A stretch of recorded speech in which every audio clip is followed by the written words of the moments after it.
How to prep chicken. What's the fastest, most efficient way to prep the chicken for a couple days time? I'm gonna show you exactly how I do it right now. I have done it a whole lot of different ways. I have grilled it, I have boiled it. I think baking it is the most efficient way, and I'm gonna show you right now a little trick that I use to snip the fat off and take the chicken cooking process to the next level of speed and efficiency, because that's what I'm all about, getting it done quick. Alright, so the first step you want to do is grab yourself some regular scissors. I guess these are like scissors that kids use for crafts. I've used this with a knife. It's just not as efficient. Here's the fat of the chicken. I like to control my own fat intake. So what I do is I snip the fat off. Another thing that's going to do for you, it's going to give you consistency. Remember to spray the pan.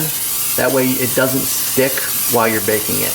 I'm getting my chicken at Kroger, but I have been to literally probably every type of grocery store you can imagine. I always go for the best cost, and this type of chicken is, I got this at Kroger.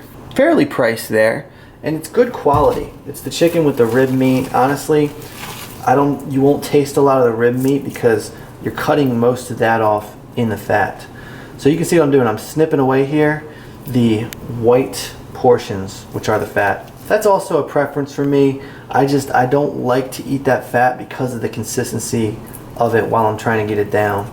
I'm eating a lot of food, a lot of volumes of food. I really can't afford to be slowed down by that inconsistent taste. It's nasty to me.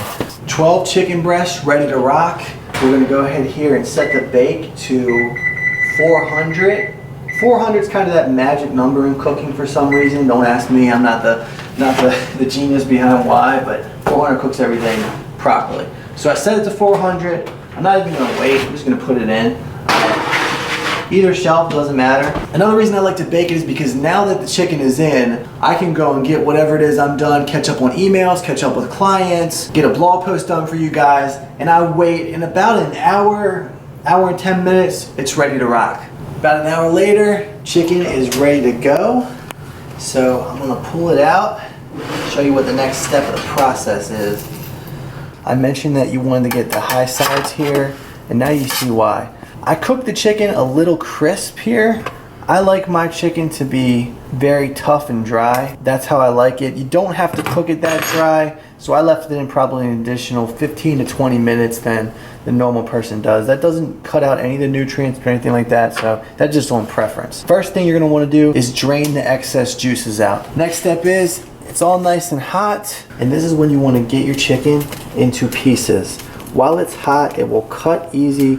You can see how fast and easy that I'm separating the meat here. The reason we're cutting it this way, we want to weigh it out and put it into our prep containers at a certain weight. The weight should actually be defined by whatever program you're using, or however what your calorie intake is. There's a lot of different ways to do it. Me, I always do it based on ounce.